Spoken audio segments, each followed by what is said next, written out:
And welcome to ETF Edge, your go-to place for everything exchange-traded funds. I am your host, Bob Pisani. There is an explosion of new ETFs this year, close to 500, and the business of creating ETFs is exploding as well.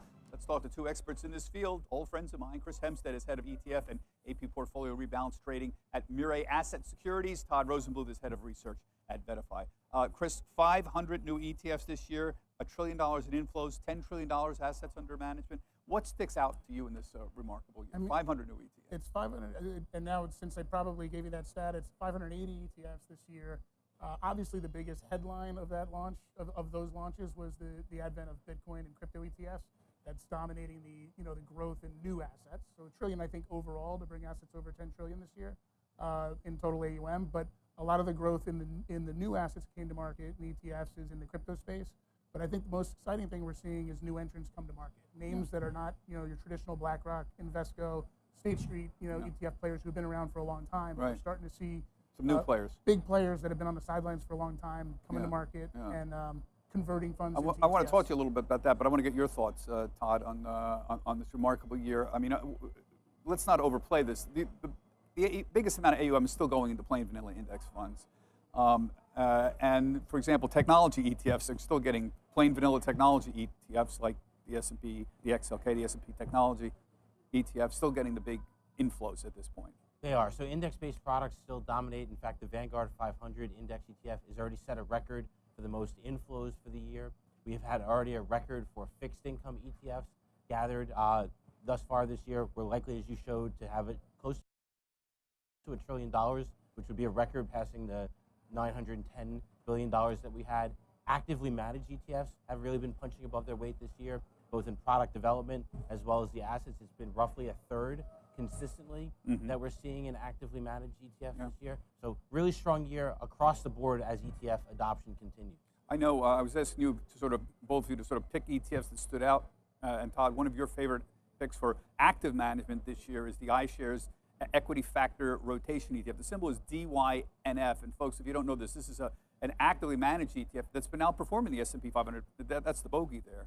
Tell us about that. That's right. So it's outperformed this year. It's outperformed over a 3-year track record as well. This is a BlackRock ETF that had almost no money as it started the year. BlackRock added it to its model portfolios that many advisors use, shifting into more active strategies. And then it's continued to gather new money. It's close to a $10 billion ETF. Almost all of that has come in this year, and for good reason, as you mentioned. It's outperforming. Right. So it shows you can have a core U.S. equity It's been strategy. Outperforming, but I noticed in 2022 it underperformed. So in down years it tends to. I don't know what exactly the strategy here is, or it's a momentum strategy, or whatever it's doing. So it's using the individual factors, so momentum being one of them, and value and quality and low volatility and size, and rotating within those. So yes, it's actively managed, so it isn't going to outperform in every year. Active management struggles from time to time, but over the 3-year time period, this ETF has performed well.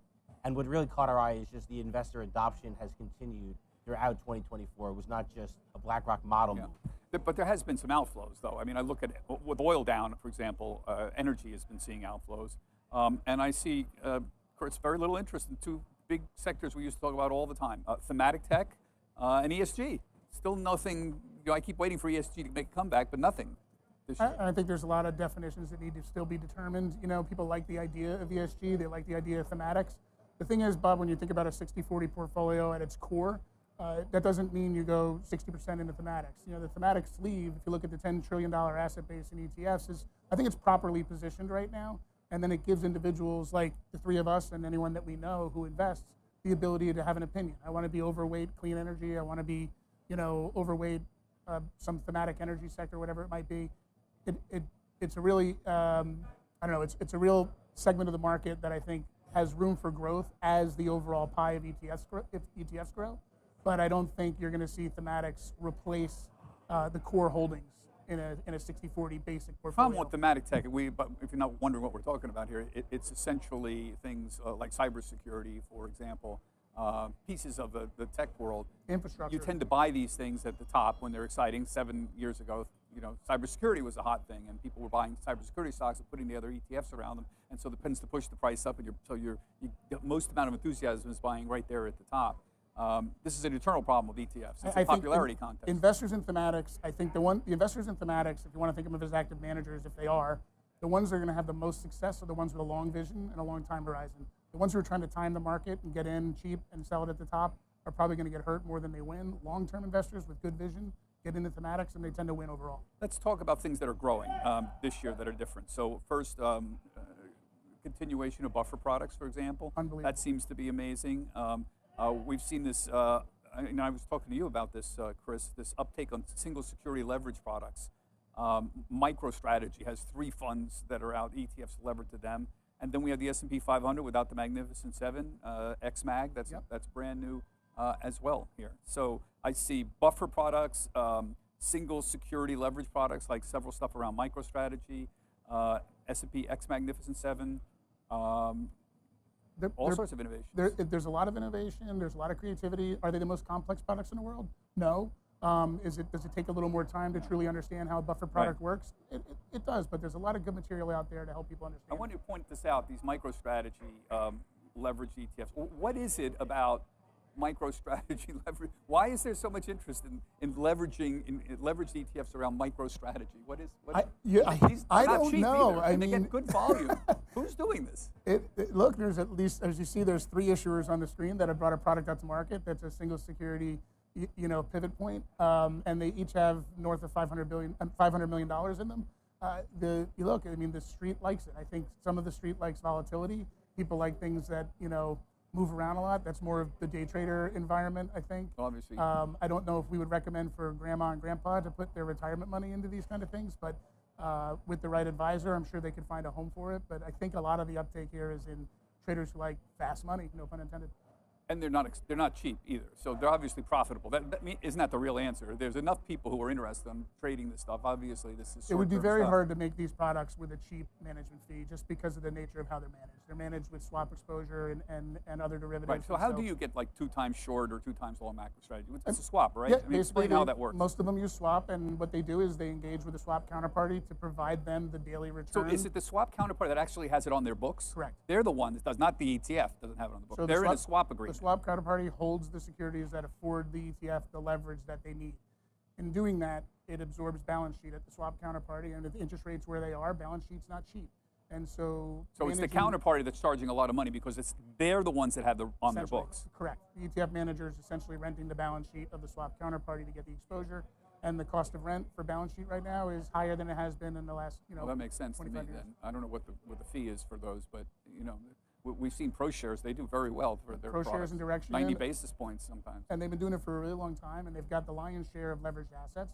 But they also have an audience of counterparties that include the largest global banks in the world. The new entrants to the leverage market may not have those deep relationships with the largest banks. They will eventually.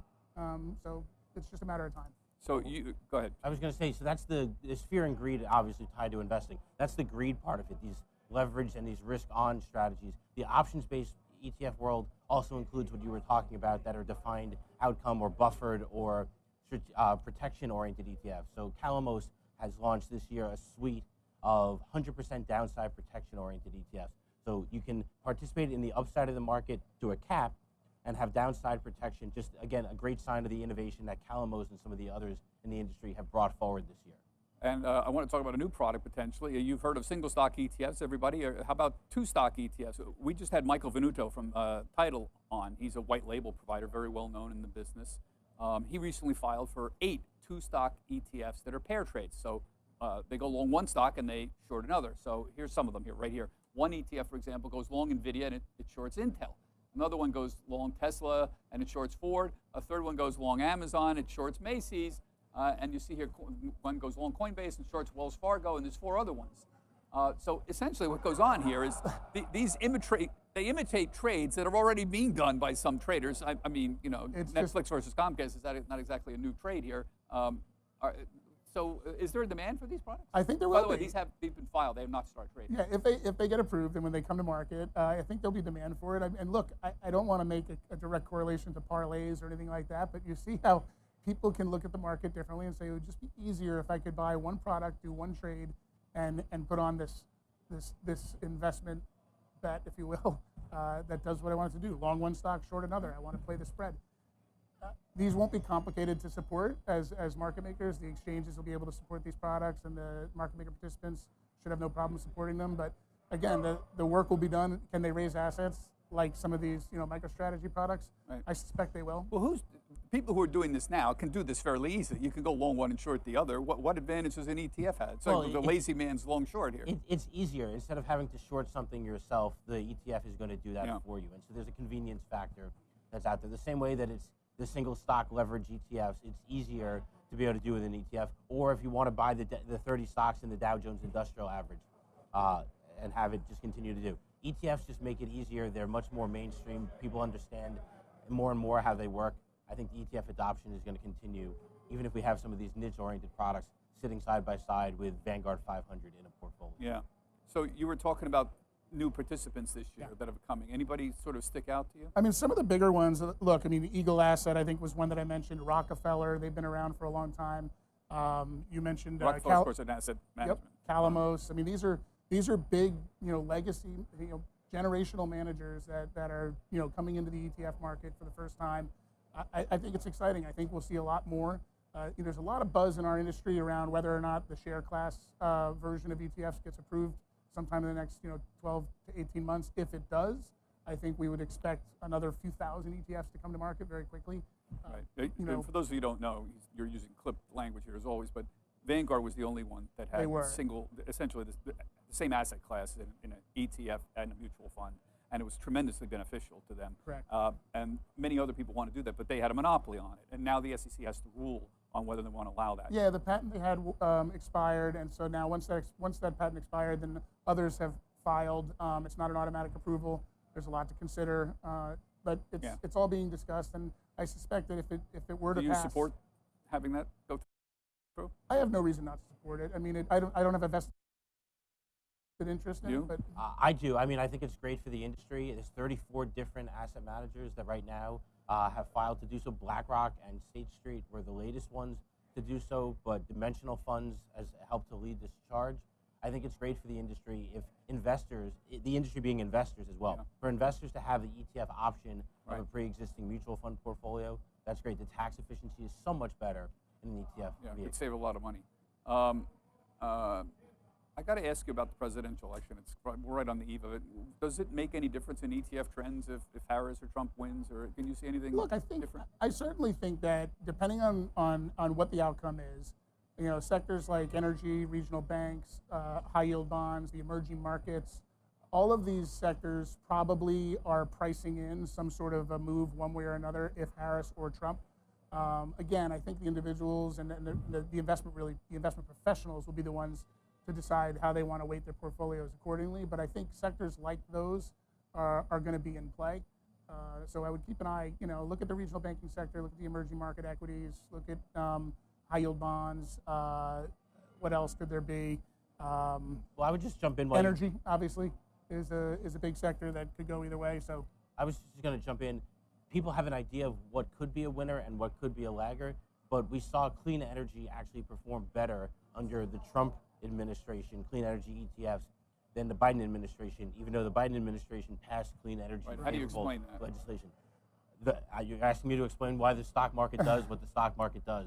It's the underlying stocks that are driving it. It was a hotter topic in 2016 to 2020 than 2020 to 2024. I think this election, I think clean energy will favor a Harris win.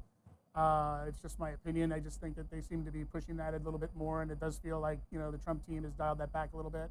So it would make sense that the clean energy ETFs work a little bit in favor. Infrastructure is a tough one. I feel like both parties really want to have a solid plan for infrastructure and infrastructure expansion. So I feel like infrastructure is a win-win. Yeah. Tell me who's opposed to infrastructure.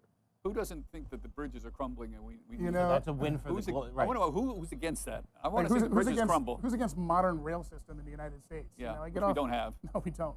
You need a chiropractor on some of these trains to get off. But the Global X U.S. Infrastructure ETF, the ticker is PAVE, P-A-V-E, is a great ETF to get exposure to those trends. It's benefited from the recent legislation that's been passed under the Biden administration. It could be a winner regardless of who wins. Okay, going to have to leave it there, folks.